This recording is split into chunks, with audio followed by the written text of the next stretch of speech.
Bismillahirrahmanirrahim. Assalamualaikum warahmatullahi wabarakatuh.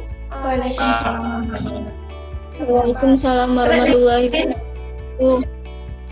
Sebelum kita memulai pelajaran pada pagi hari ini, silahkan ketua kelas untuk memimpin doa terlebih dahulu. Silahkan. Oke, terima kasih kepada Afan yang sudah memimpin doa pada pembelajaran hari ini. Bagaimana kabar kalian hari ini? Baik, Bu. Baik, Bu. Oke, alhamdulillah baik ya. Sudah siap mengikuti pembelajaran pada pagi hari ini? Siap, Bu. Insya Allah sudah siap. Oke. Jadi pada pagi hari ini kita akan mempelajari tentang teori asam dan basa.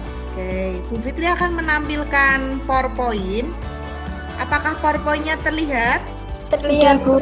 Oke, sudah terlihat ya. Jadi PowerPoint Ya, Bu. Oke.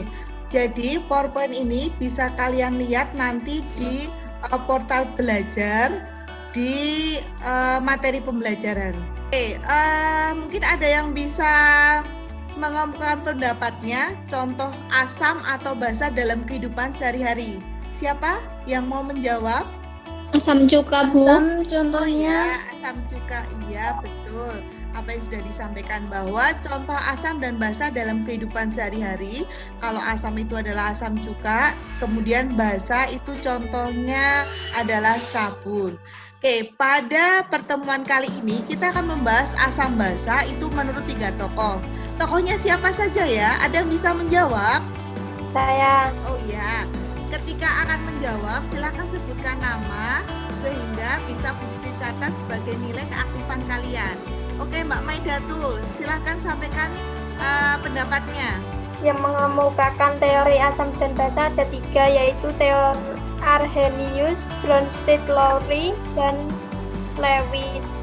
Oke, terima kasih kepada Mbak Maidatul yang sudah mengemukakan pendapatnya bahwa teori asam basa itu yang mengemukakan ada Arrhenius, ada Bronsted-Lowry, dan ada Lewis. Kita akan bahas yang pertama itu tentang teori Arrhenius. Ada yang bisa menjawab? Saya. Mbak Maidatul silahkan. Menurut Arrhenius berpendapat bahwa dalam air larutan asam dan basa akan mengalami penguraian menjadi ion-ionnya. Asam merupakan zat yang di dalam air dapat melepaskan ion hidrogen H+, dan basa merupakan zat yang di dalam air dapat melepaskan ion hidroksida OH-. Oke, yang disampaikan Mbak Maidatul betul ya, bahwa kasam itu adalah senyawa zat yang di dalam air dapat melepaskan ion hidrogen atau H+, sedangkan basa merupakan zat yang di dalam air dapat melepaskan ion OH-. Oke, selanjutnya jadi ada yang mau ditanyakan? Jadi intinya kalau menurut Arrhenius itu asam adalah senyawa yang akan menghasilkan apa tadi? Ion H+. Hidrogen. Iya, ion H+ atau hidrogen ya. Sedangkan basa adalah zat yang di dalam air dapat melepaskan ion apa? Ion hidroksida. Iya. Atau Oke, terima kasih. Hidroksida atau OH-. Oke. Selanjutnya kita akan membahas tentang teori Bronsted-Lowry, bahwa siapa yang mau mengemukakan pendapatnya tentang teori asam basa Bronsted-Lowry? Saya. Oh ya, siapa? Silahkan sebutkan namanya supaya Bu Fitri catat sebagai nilai keaktifan. Oke, Mbak Welan. Bagaimana sih teori asam basa menurut Bronsted-Lowry? Teori asam basa menurut Bronsted-Lowry adalah senyawa yang akan mendonorkan proton, sedangkan basa adalah senyawa yang dapat menerima proton. Oke, jadi menurut Bronsted-Lowry, katanya Mbak Welan, itu adalah asam itu yang akan mendonorkan proton, sedangkan basa adalah senyawa yang dapat menerima proton. Mungkin ada pendapat yang lain?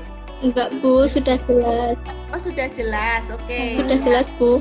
Oke, sudah jelas. Mungkin Apabila suatu asam memberikan proton H+, maka sisa asam tersebut berkemampuan untuk bertindak sebagai basa. Sisa asam tersebut dinyatakan sebagai basa konjugasi. Demikian pula untuk basa.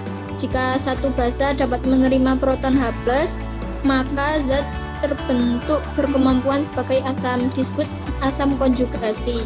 Oke, jadi intinya seperti ini. Ketika suatu asam memberikan proton H+, maka sisa asam tersebut berkemampuan untuk bertindak sebagai basa. Jadi sisa asamnya itu dinyatakan sebagai basa konjugasi. Jadi pasangannya asam itu apa? Basa konjugasi. Pasangannya basa apa? Asam konjugasi. Ya, betul. Jadi pasangannya basa itu adalah asam konjugasi. Oke. Konjugasi. Oke. Kalau HCO3 itu asam, pasangannya basa konjugasi. Terus kalau H2O basa itu pasangannya asam konjugasi. H3O+.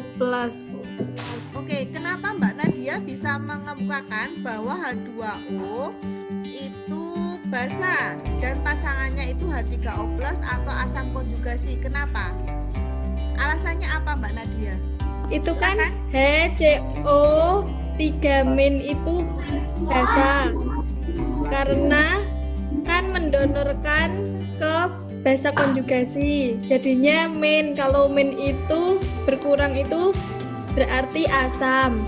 Oke, jadi katanya Mbak Nadia itu HCO3- yang tadinya punya H mendonorkan proton kan hanya berkurang, berarti CO3- Iya. berdiri sebagai basa konjugasi. Oke, terima kasih Mbak Nadia. Kita akan membahas tentang asam basa menurut teori Lewis. Ada yang bisa menjawab atau mengemukakan pendapatnya? Menurut teori Lewis, asam adalah suatu zat yang bertindak sebagai penerima pasangan elektron, dan basa adalah suatu zat yang bertindak sebagai pemberi pasangan elektron. Oke, Bu Fitri akan mengeser LKPD. LKPD itu adalah lembar kegiatan peserta didik, ya, teori asam basa. Setelah Zoom ini berakhir, nanti kalian mengerjakan, terus nanti kalian bisa berdiskusi lewat WA group.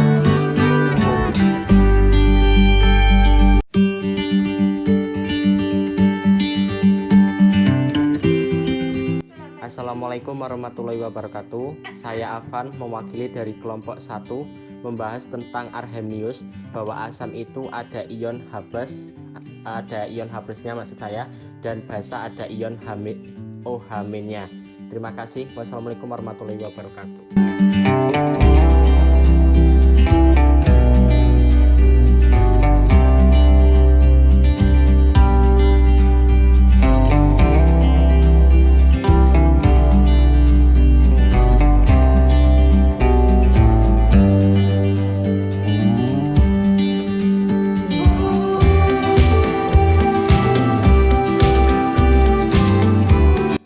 Assalamualaikum warahmatullahi wabarakatuh. Perkenalkan, nama saya Nadia Sabrina Ashraf Putri dari kelompok 3. Saya akan menyampaikan atau mengemukakan pendapat tentang asam dan basa menurut Lewis. Bahwasanya asam dan basa menurut Lewis itu, kalau asam itu penerima elektron bebas, sedangkan basa itu yang memberikan pasangan elektron bebas. Terima kasih. Jika ada pertanyaan bisa disampaikan. Wassalamualaikum warahmatullahi wabarakatuh.